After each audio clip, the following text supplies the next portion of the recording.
నిన్ను తలుచుకుంటే ప్రాణమెల్లిపోతుంది తల్లి. చేతి గుర్తు నువ్వు యాదికొస్తే ఆత్మ చచ్చిపోతుంది తల్లి. కాంగిరేసు నిన్ను తలుచుకుంటే ప్రాణమెల్లిపోతుంది తల్లి. చేతి గుర్తు నువ్వు యాదికొస్తే ఆత్మ చచ్చిపోతుంది తల్లి.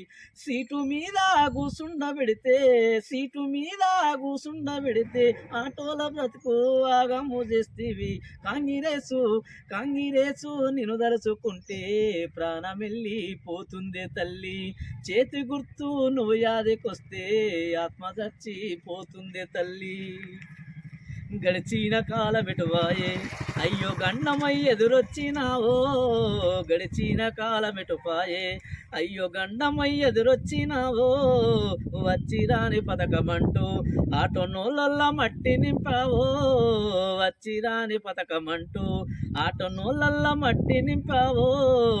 రోడ్ల పాలు ఆటో అన్నలు పిల్లలేమో ఎదురు చూపులు. రోడ్ల పాలు ఆటో అన్నలు పిల్లలేమో ఎదురు చూపులు. పైసలేక పొలము లేక బిక్కటిల్లే ఆటో అన్నలు. కాంగిరేసు నిన్ను దలుచుకుంటే ప్రాణమెల్లిపోతుంది తల్లి. చేతి గుర్తు నువ్వు యాదికొస్తే ఆత్మ చచ్చిపోతుంది తల్లి. సీటు మీద కూసుండబెడితే ఆటోల బ్రతుకు ఆగము చేతివే. కాంగిరేసు నిన్ను దలుచుకుంటే ప్రాణమెల్లిపోతుంది తల్లి. చేతి గుర్తు నువ్వు యాదికొస్తే ఆత్మ చచ్చిపోతుంది తల్లి. నమస్కారం, నా పేరు రమేష్. అయితే మన సీఎం రేవంత్ రెడ్డి గారికి ఒక విన్నపం. ఈరోజు ఫ్రీ అంటున్నాడు, ఫ్రీ బస్సులు అంటున్నాడు. ప్రతిరోజు కూడా పైసతో సహా మన మీదనే వసూలు చేస్తారు, ప్రజల మీదనే వసూలు చేస్తారు తప్ప ఈ గవర్నమెంట్ కానీ ఏ గవర్నమెంట్ ఇచ్చినా ఇలా ఫ్రీ చేస్తే ప్రతి ఒక్కరు ఇదే చేస్తారు తప్ప దేనికి కూడా అదిగారు.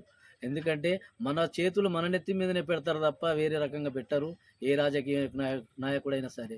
సీఎం రేవంత్ రెడ్డి గారు నా మనవి ఏమనగా ఒక్కటే, ఇదంతా ఆలోచించి ఈ ఫ్రీ అనేది తీసేసి ప్రతి ఒక్క మానవునికి సహకరించేలా ఆలోచించండి. మీరు కూడా ప్రతి ఒక్క జీవుడు కూడా, ఇప్పుడు ప్రతి ఒక్క మనిషి ఆటో అని బ్రతుకు చూస్తే ఎంత ఆగమవుతున్నది అనేది మీరు కూడా గ్రహించండి.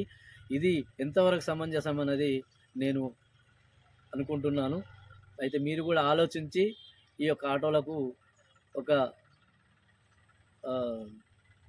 అయితే మా సీఎం రేవంత్ రెడ్డి గారు ఇప్పటికీ ఫ్రీ అంటున్నారు కదా, చదువుకునే పిల్లలకు ఫ్రీ ఇవ్వండి, విద్యానికి ఫ్రీ ఇవ్వండి. మా ఆటోల బ్రతుకులతో ఆడుకోకండి, మా జీవితాలను ఖరాబ్ చేయకండి. ప్రతి ఒక్క అన్న ఆర్జించేది అదే, ప్రతి ఒక్క తల్లి ఆర్జించేది కూడా అదే. కొంత ఆలోచించి ఈ నిర్ణయం తీసుకుంటారని సెలవు తీసుకుంటున్నాను.